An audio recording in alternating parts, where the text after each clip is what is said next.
Assalamualaikum. Welcome everybody. Welcome to Takui High School online class. My dear student, how are you? I hope all of you are fine. Yes, I also fine.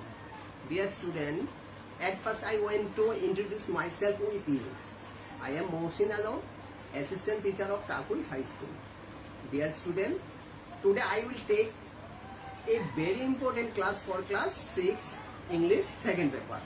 You know that English second paper there is the topic number 1 articles. So dear student, please take your notebook and pen. Let's start our class. I hope everybody enjoy my class. Article. আমরা article কেন শিখব? Article আমরা কেন শিখব প্রথমে আমাদের এটা জানতে হবে। Definiteness or indefiniteness of noun. Article কাকে বলে বলতে গেলে প্রথমে বলা লাগে কোনো নাউনকে নির্দিষ্ট বা অনির্দিষ্টভাবে ডেসক্রাইব করাই হচ্ছে আর্টিকেল। আমি আবারও বলতেছি, কোনো নাউনকে নির্দিষ্ট বা অনির্দিষ্টভাবে ডেসক্রাইব করাই হলো আর্টিকেলস।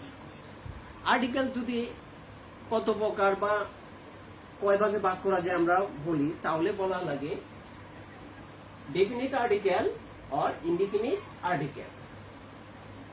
ডেফিনিট আর্টিকেল কি এবং ইনডিফিনিট আর্টিকেল কি আমরা এখন জানবো। ডেফিনিট আর্টিকেল হচ্ছে সুনির্দিষ্টভাবে কোনো নাউনকে ডেসক্রাইব করা। আমি আবারও বলতেছি তোমাদের বোঝার সুবিধার্থে, ডেফিনিট আর্টিকেল হচ্ছে সুনির্দিষ্টভাবে কোনো নাউনকে ডেসক্রাইব করাই হলো ডেফিনিট আর্টিকেল। আর ইনডিফিনিট আর্টিকেল হচ্ছে কোনো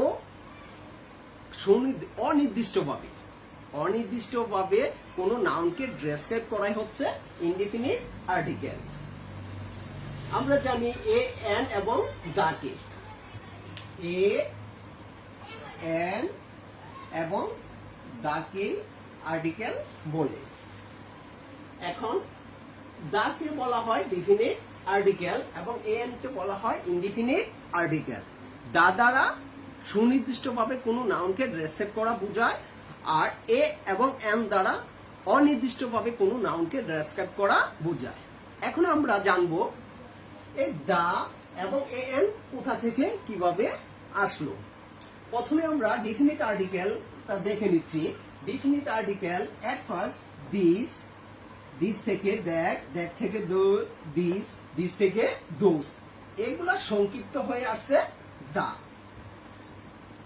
আমি আবার আর বাংলা যদি এগুলা উচ্চারণ করা হয় নাউনের সাথে, তাহলে this, that, those, this, those এবং দা, এগুলোর বাংলা উচ্চারণ হবে টি, টা, খানা, খানি, রা, গুলো। অপরপক্ষে আমি যদি ইনডিফিনিট আর্টিকেলে যাই, আমরা জানি ইনডিফিনিট আর্টিকেল হচ্ছে এ এবং এন। এ এবং এন কোথা থেকে আসলো? ওয়ান, এ থেকে আসছে এন, এ থেকে এ।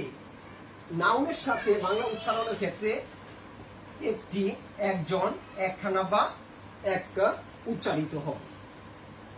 শিক্ষার্থী বন্ধুরা, আমি আবারও বলতেছি, আর্টিকেলকে আমরা প্রথমতে দুই ভাগে ভাগ করে নিচ্ছি, ডেফিনিট আর্টিকেল এবং ইনডিফিনিট আর্টিকেল। ডেফিনিট আর্টিকেল হচ্ছে কোনো নাউনকে সুনির্দিষ্টভাবে ডেসক্রাইব করা, আর ইনডিফিনিট আর্টিকেল হচ্ছে অনির্দিষ্টভাবে কোনো নাউনকে ডেসক্রাইব করাই হচ্ছে ইনডিফিনিট আর্টিকেল। এখন আমরা ডেফিনিট আর্টিকেল এবং ইনডিফিনিট আর্টিকেলের ব্যবহার দেখব। শিক্ষার্থী বন্ধুরা, আমাদের আর্টিকেলের যে বিস্তার বা এটা যে পরিসর রয়েছে, এটা এক ক্লাসে সম্পূর্ণ বোঝানো সম্ভব নয়। অনলাইনে আমাদের ক্লাসগুলো খুবই সংক্ষিপ্ত। তো আমি চেষ্টা করব পরবর্তীতে এটার উপরে আরেকটি ক্লাস নেওয়ার জন্য। আজকে আমরা শুধু ইনডিফিনিট আর্টিকেল নিয়ে আলোচনা করব। তো শিক্ষার্থী বন্ধুরা, আমরা প্রথমে জেনেছি ইনডিফিনিট আর্টিকেল হচ্ছে অনির্দিষ্টভাবে কোনো নাউনকে ডেসক্রাইব করাই হচ্ছে ইনডিফিনিট আর্টিকেল।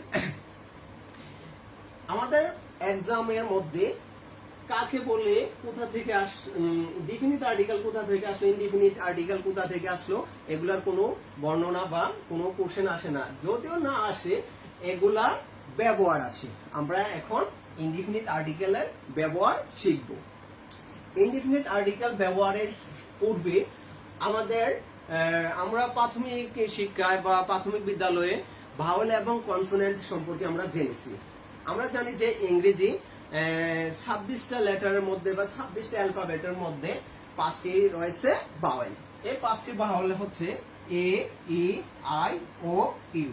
আমি এগুলা কেন পড়াই দিছি, তোমরা এখন অনেকে মনে করবা যে স্যার আমাদেরকে এখন এ বি বা ইংরেজি লেটারগুলা শেখাচ্ছে। না শিক্ষার্থী বন্ধুরা, আমরা যদি ইনডিফিনিট আর্টিকেল ভালোভাবে শিখতে যাই তাহলে অবশ্যই আমাদের এই ভাওয়েলের উপর জ্ঞান থাকা প্রয়োজন। আমরা ইনডিফিনিট আর্টিকেল ব্যবহার করতে গেলে এই ভাওয়েলগুলো সম্পর্কে ভালোভাবে জানবো। আমরা জানি টোটাল 26টা লেটারের মধ্যে 5টা বর্ণ আছে যেগুলা নিজে নিজে উচ্চারিত হতে পারে। এই 5টা বর্ণ আমরা ইনডিফিনিট আর্টিকেল ব্যবহারের ক্ষেত্রে যদি আমরা দেখি এই 5টা বর্ণ কোনো শূন্যস্থান বা তারপর এই 5টা বর্ণ দিয়ে ওয়ার্ডগুলো শুরু হয়েছে, তখন আমরা সচরাচর এন বসাই। আর আমরা এই রুলসগুলা মনে রাখতে অনেকটা কষ্ট হয়ে যায়। তো শিক্ষার্থী বন্ধুরা, আমি তোমাদেরকে আরো সহজভাবে বোঝানোর জন্য এখানে বাংলা বর্ণ স্বরবর্ণের কতগুলা বর্ণ আমি লিখলাম। তোমরা সবাই দেখে নাও। অ, আ, ই, ও, এ, আ, উ। এখন এগুলা কেন লিখলাম তোমাদের মনে প্রশ্ন আসতে পারে। আমরা যখন এখন এগুলার ব্যবহার করব তখন আর তোমাদের মধ্যে এই প্রশ্নটা থাকবে না। ঠিক আছে শিক্ষার্থী বন্ধুরা? আর তার আগে আমি আরেকটু বলে দিচ্ছি, এখানে ডিফিনিট আর্টিকেল এবং ইনডিফিনিট আর্টিকেল পড়ার ক্ষেত্রে আমরা বলছি A N K indefinite article এবং দা কে ডিফিনিট আর্টিকেল। এখন এটা দা না দি, এটা নিয়ে আমরা অনেকে কনফিউশনে পড়ে যাই। আমি আশা করব আজকে আমার ক্লাসটা যদি তোমরা উপভোগ করো তাহলে এই সমস্যাটা তোমাদের কেটে যাবে। যদি আমাদের কোনো শব্দ শুরুতে ভাওয়েল থাকে তখন আমরা দি উচ্চারণ করব। কি বলছি শিক্ষার্থী বন্ধুরা? যদি কোনো শব্দ ওয়ার্ড ভাওয়েল দ্বারা শুরু হয় তখন আমরা এটার পূর্বে যদি টিএইচ ই থাকে তাহলে আমরা দি উচ্চারণ করব। আর যদি কনসোনেন্ট থাকে তাহলে আমরা দা উচ্চারণ করব। আশা করি তোমরা দি এবং দায়ের যে সমস্যাটায় পড়তে এখন আর সেটাতে পড়তে হবে না। আচ্ছা, আমি চলে যাচ্ছি যে এখানে স্বরবর্ণ আমি কেন লিখছি। শিক্ষার্থী বন্ধুরা, পাশে আমি আরো এখানে অনেকগুলা ওয়ার্ড লিখেছি। আজকে আমরা এগুলা কেন লিখছি এগুলো আমরা এখন শিখব। আমাদের ইংরেজি ওয়ার্ডগুলোর মধ্যে যদি এই বর্ণগুলার উচ্চারণ আসে সেক্ষেত্রে আমরা এন বসিয়ে দিব। ইনডিফিনিট আর্টিকেলের কি বসিয়ে দিব? এন বসিয়ে দিব। আর যদি না আসে তাহলে এ বসিয়ে দিব। তাহলে দেখি এখন শিক্ষার্থী বন্ধুরা আমরা কি এ বসাবো না এন বসাবো। আচ্ছা, সর্বপ্রথম যে ওয়ার্ডটা আছে ক্যাট, ক্যাট উচ্চারণ বাংলাতে এখানে আছে কি? নাই বন্ধুরা। তাহলে এখানে আমি প্রথমে বলছি যদি এই বর্ণগুলা উচ্চারণ আসে তাহলে আমরা কি বসাবো? এ এন বসাবো। আর যদি না থাকে এ বসাবো। তাহলে এখানে আছে বন্ধুরা, দেখো তো, নিশ্চয়ই নাই। তাহলে আমরা কি বসাবো? এ বসাবো। থ্যাংক ইউ, এ বসাবো। আচ্ছা শিক্ষার্থী বন্ধুরা, আমাদের দ্বিতীয় ওয়ার্ডে আমরা চলে যাই। দ্বিতীয় ওয়ার্ডে কি রয়েছে? অ্যাপেল। অ্যাপেলের এখানে উচ্চারণ আছে? অবশ্যই আছে। যদি তোমরা মনোযোগ সহকারে দেখো পেয়ে যাবে। ঠিক তো বন্ধুরা? আচ্ছা, তাহলে অ্যাপেলের উচ্চারণ এখানে আছে বাংলা? আছে। তাহলে আমরা কি লিখবো? এন লিখব। তারপরে ওয়ার্ডটা কি আছে? বুক। আমি প্রথমে বলছিলাম এই ভালগুলো থাকলে আমি এন বসিয়ে দিব, আর কনসোনেন্ট থাকলে এ বসিয়ে দিব। আমার এই রুলসটা বা এই নিয়মটার সাথে আমি এই জিনিসটা আরেকটু যোগ করে তোমাদেরকে বোঝানোর চেষ্টা করতেছি। বো, এখানে বুকের উচ্চারণ ব বা বু আছে কি নিশ্চয় নেই, তাহলে আমি এ লিখে নিব। তারপরে আছে কি পেন, এখানে আছে কি কোনোটার সাথে মিলে না, তাহলে এখানেও আমি এ লিখে নিব। তারপরে আছে এক্স রে, এখানে দেখো তো একটু চিন্তা করে, অবশ্যই আছে এ, তাহলে আমি এ এন লিখে নিব।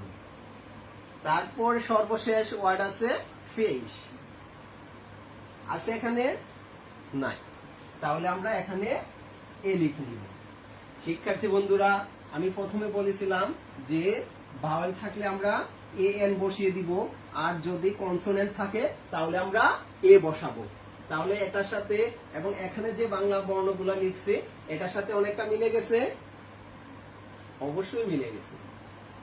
আচ্ছা শিক্ষার্থী বন্ধুরা, আমি প্রথমে বলছি কি ভাওয়েল থাকলে আমরা এ এন বসিয়ে দিব, আর যদি কনসোনেন্ট থাকে তাহলে এ বসিয়ে দিব।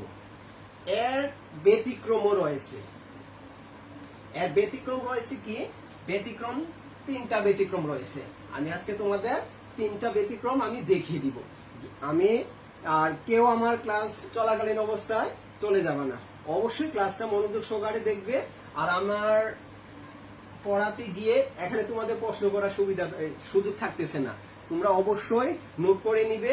পরবর্তীতে আমাদের যে ইউটিউব চ্যানেল এবং আমাদের ফেসবুক যে আইডিয়া রয়েছে ওইগুলাতে তোমরা কমেন্টের মাধ্যমে জানিয়ে দিবে, আমি তোমাদেরকে পরবর্তীতে তার সমস্যার সমাধান করতে চেষ্টা করব। আচ্ছা, আমি যে বলছিলাম তিনটা ব্যতিক্রম রয়েছে শিক্ষার্থী বন্ধুরা। তিনটা ব্যতিক্রমের মধ্যে প্রথমে রয়েছে এইচ।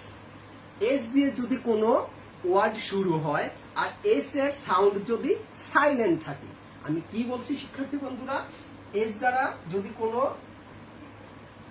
ওয়ার্ড শুরু হয় আর এস এর উচ্চারণটা যদি সাউন্ডটা যদি আমার সাইলেন্ট থাকে, তাহলে আমরা জানি এস হচ্ছে কনসোনেন্ট, এখানে এ বসার কথা, ঠিক এ বসার কথা। আর যদি এস আমি বলছি কি এস এর উচ্চারণটা যদি সাইলেন্ট থাকে, এস এর উচ্চারণ না হয়, তাহলে দেখো তো এখানে কি এই শব্দটা কি আছে, অনেস্ট ম্যান না হনেস্ট ম্যান, নিশ্চয়ই অনেস্ট ম্যান।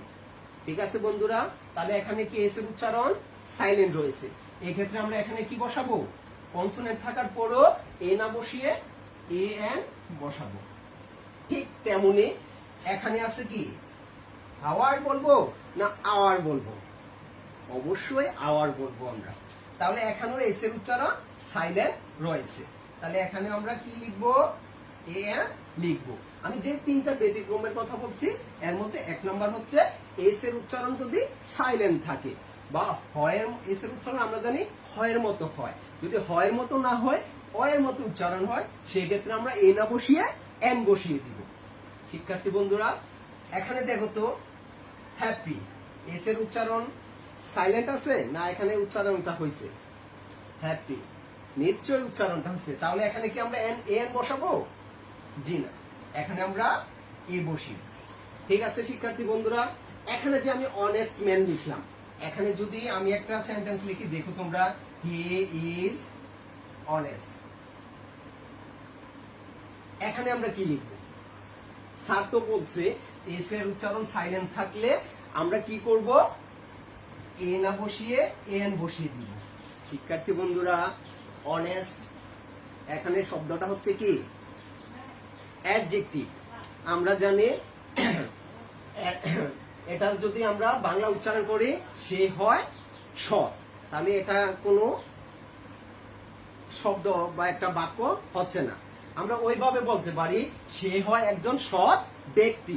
অবশ্যই এই অ্যাডজেক্টিভের সাথে একটা নাউন ম্যান থাকতে হবে, যদি ম্যান না থাকে শুধু অনেস্ট থাকে, তাহলে আমরা এখানে আর্টিকেল বসাবো ক্রস, অবশ্যই এখানে এন বসাবো না, অবশ্যই অ্যাডজেক্টিভটার সাথে একটা কি থাকতে হবে, নাউন থাকতে হবে। ঠিক আছে বন্ধুরা, আচ্ছা আমি ব্যতিক্রম নাম্বার 2 তে চলে যাই। যদি ভাওয়েলের উচ্চারণ যখন ইউ বা ওয়ার মতো হবে, আমরা জানি, আমি প্রথমে বলেছি যে যদি ভাওয়েল থাকে তাহলে আমরা এন বসাবো, আর যদি কনসোনেন্ট থাকে এ বসাবো। এক্ষেত্রে বলছি কি ভাওয়াল যখন ইউ বা ওয়ার মতন উচ্চারণ করবে তখন এ এন না বসে এ বসবে। কেন এ বসবে আমরা দেখি এই ধরনের কতগুলা ওয়ার্ড। শিক্ষার্থী বন্ধুরা, এইখানে আমি একটা ওয়ার্ড লিখছি, কি এটা? ইউনিভার্সিটি না ইউনিভার্সিটি? এখানে উচ্চারণটা কি হয়েছে? ভাওয়েল ইউর মতো হয়েছে, কি অবশ্যই ইউর মতো ইউনিভার্সিটি আমরা বলি। ঠিক আছে শিক্ষার্থী বন্ধুরা, তাহলে আমরা এখানে কি লিখবো? এন লিখবো? জি না, এখানে আমি কি বলছি? ইউ বা ওয়ার মতন উচ্চারণ হলে কি বসবে? এ বসবে। তাহলে যদি আমি ভাওয়েল দেখে এন বসিয়ে দিই তাহলে কি আমার এটা হবে? অবশ্যই এটা হবে না শিক্ষার্থী বন্ধুরা। তারপরে আমি আরেকটা ওয়ার্ড দেখতেছি, ইউরোপিয়ান। এখানেও ভাওয়েলের উচ্চারণ ইউর মতো হয়েছে। এক্ষেত্রে আমি ঠিক এন না বসিয়ে কি বসাবো? এ বসিয়ে দিব। ভাওয়েল ওয়ান, ও আমরা জানি ভাওয়েল, তাহলে ও ভাওয়েল থাকলে এক্ষেত্রে আমরা ভাওয়েল এখানে কি ওয়ার মতো হয়েছে, কি 1 টাকা নোট, তাহলে ওয়ার মতো হয়েছে। আমার ব্যতিক্রমের মধ্যে আমি বলেছি প্রথমে যে ভাওয়েলের উচ্চারণ যদি ইউ বা ওয়াই এর মতো হয় সেক্ষেত্রে আমরা এন না বসিয়ে এ বসাবো, তাহলে 1 টাকা নোট। এখানে কি হবে?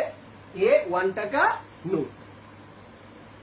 শিক্ষার্থী বন্ধুরা, আমার ব্যতিক্রম 3টা ব্যতিক্রম আমি বলেছি, এর মধ্যে আমরা 2টা দেখিয়েছি। আমাদের আরেকটি ব্যতিক্রম আমি এখন দেখিয়ে দিচ্ছি তোমাদের।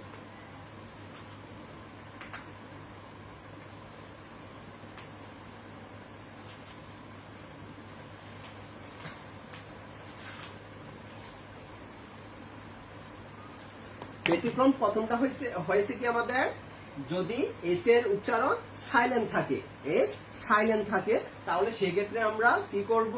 এস এর উচ্চারণটা হয়ের মতো না হয়, যদি অয়ের মতো হয় সেক্ষেত্রে আমরা এন বসিয়ে দিব। আর দ্বিতীয়টা হচ্ছে ভাওয়েলের সাউন্ড যদি ওয়া বা ইউর মতো হয় সেক্ষেত্রে আমরা এন না বসিয়ে এ বসিয়ে দিব। শিক্ষার্থী বন্ধুরা, আমাদের 3 নাম্বার ব্যতিক্রম যেটা হচ্ছে নাম্বার 3, সংক্ষিপ্ত নাম। সংক্ষিপ্ত নাম যেমন M B D S, H S C, তারপরে আছে বি বি এ। এখানে এই ব্যতিক্রমটা আমরা আরেকটু মনোযোগ সহকারে দেখবো শিক্ষার্থী বন্ধুরা।